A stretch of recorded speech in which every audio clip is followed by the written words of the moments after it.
스타의 어머니들, 치매로 고생하시는 분들의 이야기를 함께 나눠볼까 합니다. 자, 먼저 만나볼 스타는 몇 대 몇 이 말 한마디만 들어도 생각나는 분입니다. 허참 씨인데요. 허참 씨 하면은 사실 가족오락관이 프로그램 이름이 가족오락관이지만 허참의 가족오락관 같은 그런 빼놓을 수가 없죠. 그럼요. 그런 네. 느낌 있잖아요. 김학철 씨도 단골 출연자셨다면서요? 제가 아마 최다 출연자 중에 한 명입니다. 그래요? 저는 그때 미친 듯이 출연했어요. 왜냐하면 걸그룹을 보기 위해서. 근데 이제 허참 씨 진짜 옛날 얘기죠. 생각하면은 굉장히 배려심의 원조라고 저는 생각해요. 그래요. 왜냐하면 요즘 뭐 유재석이 배려심을 많이 갖고 있다 그러는데 허참 씨야말로 처음 출연하는 첫 출연자들한테 다정하게 이름을 부르면서 그 룰을 가르쳐줬어요. 네. 그리고 항상 누가 좀 쭈삣쭈삣하고 있으면 이렇게 앞으로 불러내서 더 그 멘트를 더 잘할 수 있게 아마 불쏘시개 같은 역할을 해준 정말 배려의 아이콘 네. 그렇게 기억합니다. 저는 걸그룹 생각 많이 해요. 오늘 가수 이일청 씨도 나오셨는데 네. 45년 지기시라면서요. 섭외도 옛날에 그 가족오락관 같은 때 어떻게 하냐면 저희 다른 방송 때문에 방송국에 갔다가 우연히 만나잖아요. 네. 그 우연히 만나면 안녕하세요. 그러면 너 가족오락관 언제 됐지? 엄마 30살 됐죠. 잠깐만. 그리고 PD를 불러요. 네. 야 일청이 한지 한 30살 됐대. 그럼 그냥 거기 섭외해 주는 거예요. 챙겨주시는 거예요. 그러니까 네. 자기 사람들에 대한 그 애정이 아주 특별해요. 그러니까 특권이나 이런 걸 의식갖고 하는 게 아니라 교감이 된 상태에서 하니까 그 프로가 재밌을 수밖에 없어요. 네. 제가 알고 있는 차명은 그런 면에서는 뭐 엄지척 이래야 되나 그런 분이에요. 네, 참이형 하니까 되게 재밌네요, 허참 씨. 참이형. 근데 허참 씨 이름 뒤에 붙는 가족 오락관 때려야 뗄 수 없는 관계잖아요. 물론이죠. 근데 처음에 K본부의 대표 프로그램이었다가 없어진다고 해서 저희도 깜짝 놀랐거든요. 근데 지금 사실 젊은 세대들은 기억 못할 것 같아요. 못할 수 있습니다. 가족 오락관이 뭐지? 어떤 프로인지 좀 짚고 갈까 봐요. 네, 기록이 이래요. 26년 연속 진행. 그러니까 국내 최장 기록입니다. 한 진행자가 한 프로그램을 26년 동안 프로듀서가 30여 명 거쳐갔습니다. 여성 진행자가 21명이 바뀌었고 그다음에 출연자가 한 10,000여 명으로 대략 통계가 되고 그다음에 주로 주부들이 방청석에 앉는데 네네. 그 숫자가 11만 명. 그런데요. 딱 한 번 자리를 비운 적이 있대요. 오. 왜요? 교통사고를 당해서 얼굴을 다쳐가지고 어쩔 수 없이 한 번 자리를 비웠다. 한 회. 네네네 한 회. 아주 성실한 분이에요. 그러게요. 그 정도는 개근으로 쳐줍시다. 26년인데. 괜히 말했네. 그 진행 실력을 안 볼 수가 없어서 저희가 준비했습니다. 보시죠. 집중력을 갖고 맞춰보시기 바랍니다. 네. 1단계 제시합니다. 하나 둘 셋. 자, 다 같이 모양새 갖추고 자세 잡으시고요. 네, 최종 점수 몇 대? 진짜 겁나네요. 아닌가요? 뭐 작가는 뭐 큰 문제가 없고요. 어디 가세요? 나오세요 여기. 자, 발표해 주세요. 네, 뭐 예전에 가족 오락관에서 몇 대 몇 할 때부터 지금 최근까지의 모습을 함께 봤는데 여전히 참 변함이 없으시다라는 생각이 들거든요. 그런데 이런 허참 씨를 어머니가 만드셨다고 합니다. 자, 키워드로 살펴보겠습니다. 몇 대 몇 MC 허참의 3호곡 어머니 덕에 국민 MC 되다. 어머니 덕에 MC가 됐다. 이게 무슨 말인가요? 제가 예전에 아파트에 마주보고 같이 살았었어요. 네. 인사를 드리고 그다음에 이제 몇 번 뵀고요. 근데 그 어머니가 참 재밌으세요. 그 어머니가 그 나와가지고 이렇게 지나가다가 누구 붙잡고 꼭 얘기를 하고 계세요. 그래서 지나가다가 안녕하세요. 그러면 이렇게 쳐다보고 아 가수 이제 이러세요. 그러고 네 안녕하세요. 그러고 지나가보면 꼭 누구랑 얘기하고 계세요. 그러니까 아마 이 말하시는 걸 좋아하시는 것 같아요. 그걸 형이 배웠다. 네. 오늘은 제가 좀 좋은 얘기만 하고 싶은데 입담을 물려줬다고 아들이 국민 MC가 됐다는 건 조금 억지가 아닌가 싶어요. 아니 이거 제가 한번 얘기를 해볼게요. 네네네. 어릴 적에 그 허참 씨 노는 걸 이렇게 보면서 어떤 스님이 지나가면서 쟤는 말로 먹고 살겠다. 이렇게 예언을 했대요. 그래서 그 얘기를 들은 어머니께서 마침 이제 그 허참 씨 아버님이 법원 쪽에 이제 공무원이었는데 우리 집안에 변호사 하나 나겠구나. 희망을 갖고 웅변학원에 데려간 거예요. 네. 근데 갈수록 웅변은 하는 것 같은데 공부는 점점 멀어지니까 얘는 결국 약장사하겠다. 그쪽으로 이제 마음을 굳히셨다. 말 잘한다. 정말 재밌는 분이야. 약장사. 그렇게 웅변학원을 다니면서도 한 번도 상을 타신 적이 없으세요. 저도 애를 키우면서 어디 학원을 보냈으면 무엇인가 상 하나를 타오길 원하잖아요. 근데 그렇죠. 그런 거와는 전혀 상관이 없이 그냥 돌아다니면서 막 떠드는 게 좋으셨던 것 같아요. 그런데 이제 군대를 갔을 때 그 최고의 이제 절정에 이른 게 웅변을 해서 1등을 하면은 휴가를 하루 줄게. 그럼 다들 아마 목청 높여서 웅변할 거예요. 근데 거기에서 너무 잘하셔서 문선대라는 군대에 예. 거기에서 MC를 하신 게 가장 기초적으로 MC에 발을 들인 게 아닌가 싶어요. 하지만 MC 데뷔가 그렇게 쉽지는 않았다면서요. 그렇죠. 이제 그 집에 군대에서 딱 제가 해보니까 재능을 발견한 거죠. 네. 그 무작정이 제대하고 서울 올라와서 뭐 여기저기 별걸 다 해보면서 그 구멍가게 하는 친구가 있었대요. 그 친구 집에 이제 그냥 보따리 갖다 놓고 더부살이 하면서 뭐 안 해본 장사가 없다 그러시더라고요. 저희가 73년도인가 종로에 쉘브루라는 게 생겼어요. 그 음악 감상실이었는데 거기 노래자랑이라는 걸 해요. 거기에 무상없이 올라가서 웃기는 말을 해가지고 MC를 그냥 이종환 씨가 뽑아버렸어요. 무선대 출신이니까 너 그럼 어디 취직한 거 없고 직업이 없으면 야 연예인도 괜찮으니까 여기 DJ 할래? 그 DJ가 되신 거예요. 쉘브루에. 그래갖고 노래 사이사이에 MC처럼 올라가서 소개하고 그러는데 원래 이름이 그 뽀빠 이상용 씨랑 똑같아요. 이상용이에요. 자명 이름이. 근데 누가 재미로 야 그거 허참 되게 웃긴다. 그러니까 추임새 허참. 이 추임새가 이름이 돼버린 거예요. 영광이. 그러네요. 그래갖고 이정환 씨가 그냥 야 너 이름 허참해 그러고 해버리고 근데 그게 웃긴 거예요. 개그맨이니까. 예, 당시 그 쉘브루 때 허참 씨 명성을 들어보니까 정말 대단했다고 하는 게요. MC 맡은 지 1년도 안 돼서 아예 허참 쇼라는 걸 만들었는데 이제 외국 같은 경우는 이제 레터맨 쇼라든지 그런 MC 유명 MC를 통해서 쇼 전체를 구성하는 경우가 많은데 국내는 거의 없었는데 그 1세대라고 할 수 있죠. 그래서 허참 쇼가 열릴 때는 쉘브루의 입장권이 미리 싹 다 매진이 됐다고 해요. 근데 그 앞에 뭐가 있냐면 지금은 좀 생각하면 참 촌스러운 건데 사진을 찍어서 네. 들어가는 입구에 다 붙여놔요. 그 당시에 김정호 씨, 뭐 금가은, 최은옥 이런 가수들이 한 손바닥만 사진이라면 차명은 이거 한 4배들의 사진이 딱 있어요. 허참 출연 빨갛게 써 있어요. 그렇게 있을 정도였어요. 이게 워낙 이렇게 잘하니까 결국은 MBC에서 방송사에서 공채 출신도 아닌데 먼저 스카웃을 했고 그다음에 TBC로 옮긴 다음에 정소녀 씨랑 맡았던 그 전설적인 프로그램 쇼쇼쇼를 통해서 1970년대부터 허참의 시대가 시작이 됐다고 합니다. 네. 근데 뭐 인생은 동전의 양면처럼 기쁨과 슬픔이 함께 온다고 하잖아요. MC로서 최고의 전성기를 누릴 그 즈음에 어머님의 치매는 굉장히 깊어져 가고 있었다고 합니다. 어떤 사연인지 키워드로 만나보겠습니다. 몇 대 몇 MC 허참의 3호곡, 어머니의 치매는 가족 오락관 탓?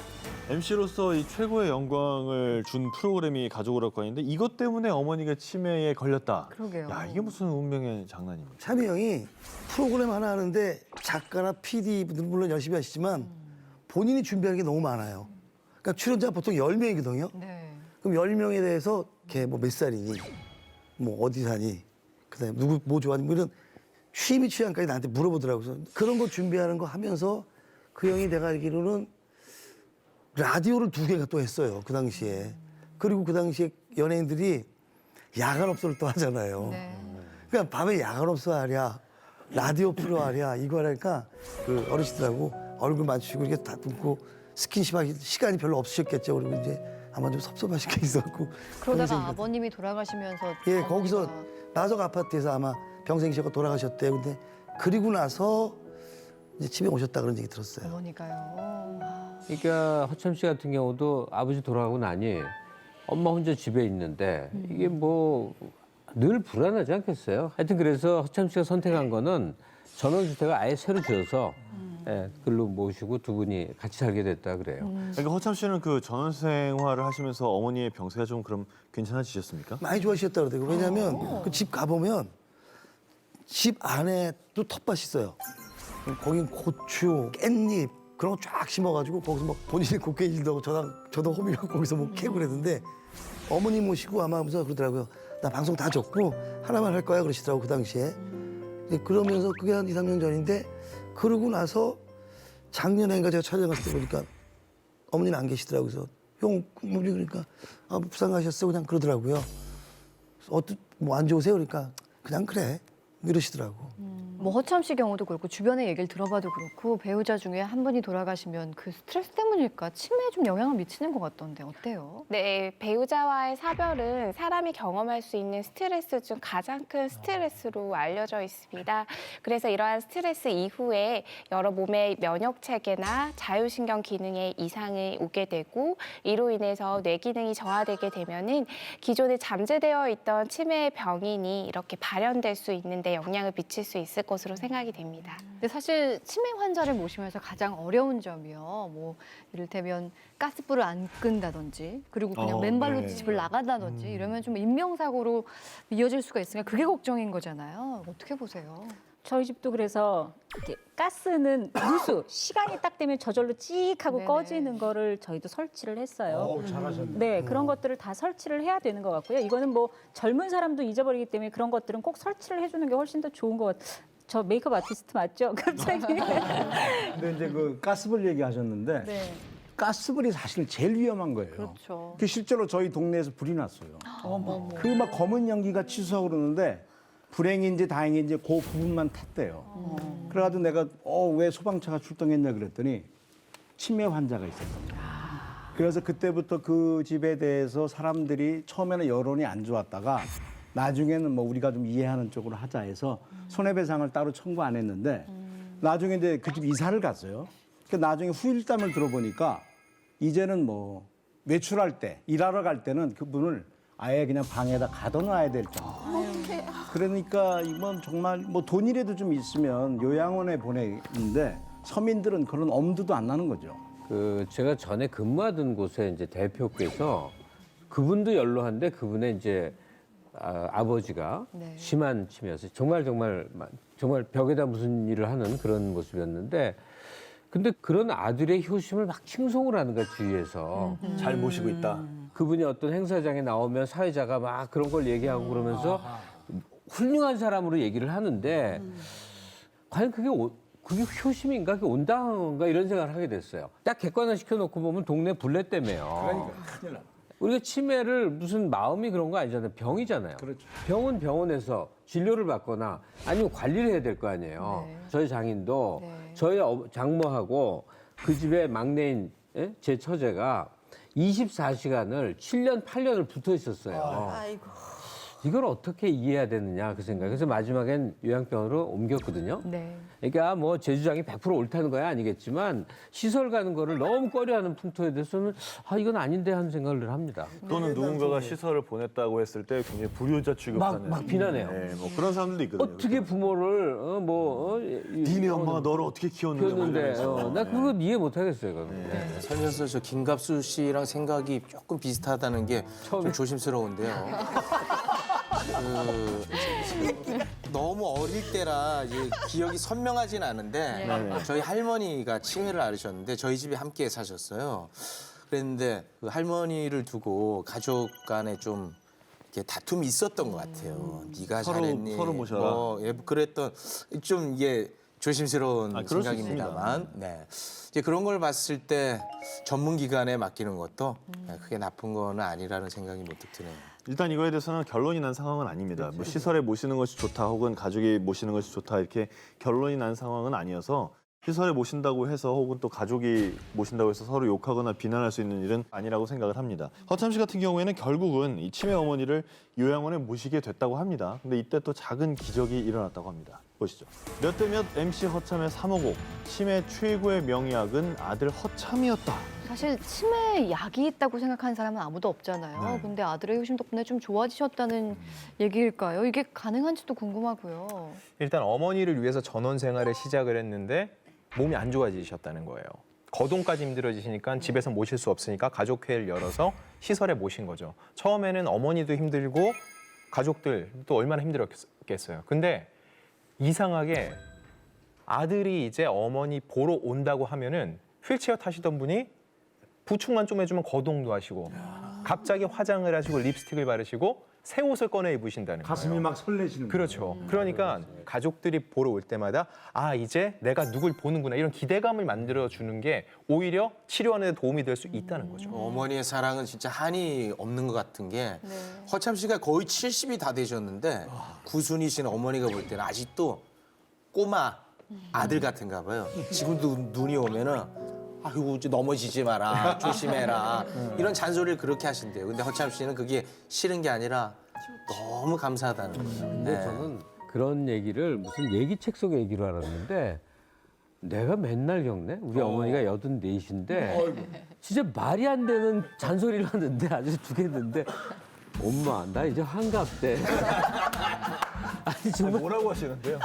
별 말도 안 돼. 돈 쓰지 말라고 그러고. 아니 그러니까 애 다루던데 중학생 때 하던 얘기를 지금도 한다고. 저희 어머니가 최욱 씨 싫어하지 않으세요? 보통 이제 저도 방송할 때 누군가 이제 제 말을 자꾸 이렇게 반박하면은요 보시면 꼭 그래도 그 사람은 너한테 왜 그러니 이렇게 그러시거든요. 근데 웬만하면 우리 어머니가 언급을 해. 근데 도저히 말을 못 하겠나 봐요. 최욱 씨 얘기를 안 해. 제가 얼핏 생각난 게 치매 예방법이 생각났습니다. 예방법이 있어요. 그래요? 부모님 속을 가끔 썩여드려야 돼요. 그래서 자극을 받아서 치매 안 걸립니다. 오늘은 뭐 최욱 씨처럼 하기로 했어요. 왜냐면 저 그 절친한 그 선배님 중에 네. 7순이 되신 분이 있어요. 네. 배우인데 그분의 어머님이 9순이 넘었어요. 네. 근데 그분의 어머니 9순 되신 어머니가 왜 못 돌아가시냐면 네. 당신이 그렇게 말씀을 하세요. 밥 먹었니? 그러면 선배님이 굵직한 목소리로 엄마 밥 줘. 그래요. 그러니까 싱글이야, 싱글 혼자. 네. 그러니까 엄마가 야 이놈아 너 때문에 내가 못 죽는다. 90이 넘으시나 그 할머니가 엄마가 밥상을 차려오는 거예요. 그래서 내가 그때 딱 느낀 게 어머니를 속을 세게. 그러면 치매 안 걸린다. 좀 저렇게 진지한 표정으로 잘하셨습니다. 농담처럼 말씀하셨지만 사랑할 대상이 있다는 게 살아갈 힘을 그렇죠. 주기도 하니까요. 이 얘기 약간 저 곁가지로 샜는데 다시 저 치매 얘기로 돌아와서 생각을 해보면 지금 허참 씨를 보면서 잠깐 좀 호전되는 기미가 있었다고 하니까 네. 혹시 치매가 이렇게 막 호전되거나 병이 낫거나 뭐 그러기도 하나요? 사실 많은 사람들이 치매는 아예 이제 치료할 수 없는 병이라고 생각하고 아예 병원에 가서 진단을 받거나 치료조차 안 하고 있는 사람들도 많습니다. 하지만 알츠하이머 병의 경우에도 초기에 적절한 약물 치료를 할 경우에 일부 증상이 호전이 될 수가 있고 약 10%가량은 치료를 하게 될 경우에 완치를 할 수 있는 병인데요. 그래요? 네. 예를 들어서 갑상선 기능 저하가 있을 경우에는 갑상선 기능 호르몬제를 보충해주기만 해도 인지가 호전이 되고요. 또 비타민 결핍에 의해서도 인지 저하가 발생할 수 있습니다. 이러한 것들은 약물 치료를 해서 완벽하게 치료를 할 수가 있는 상황인 거죠. 허참 씨 어머니께서 지금은 요양원에서 잘 적응을 하고 계신데 처음에 가실 때는 허참 씨가 그렇게 많이 우셨다면서요? 선생님이 이제 어머니한테 엄마 일주일 있다가 저 올게요. 어머니 걱정하지 마세요라고 이제 모셔놨는데 그게 이제 맘같이 일주일 있다 우리가 가서 모셔올 수 있는 게 아니다 보니까 많이 이제 속상하셨고 어머니도 아들 없다고 식사도 안 하시고 좀 막 그러셨나 봐요. 그러니까 허참 스님이 이제 마음이 안 좋아 고려장을 하고 온 듯한 느낌이 든다며 많이 우울해하시고 슬퍼하셨다 그러더라고요. 어쨌든 지금은 우리 허참 씨의 어머니 같은 경우에 요양원 생활하시면서 더 건강해지셨다니까 참 다행이라고 생각이 됩니다. 허참 씨께서 우리 아픈 어머니에게 바라는 점이 있으시다고요? 차명이 음식 같은 거 하고 이런 거 되게 좋아요. 특히 제일 좋아하는 게 저 무교대 가면 낙지집이 하나 있어요. 네네. 그 어머니가 옛날에 그 많이 이제 사다 드리기도 하고 그 형도 좋아하고 그걸 먹으면서도 자꾸 어머니 생각을 하니까 깝깝하죠. 이제 답답한 게 있는 거니까 자식이 이제 나이를 먹으면 부모가 아니라 부모가 자식이 되고 내가 부모가 된 느낌이 그걸 보면서 느껴져요. 그렇게 되죠. 그럼.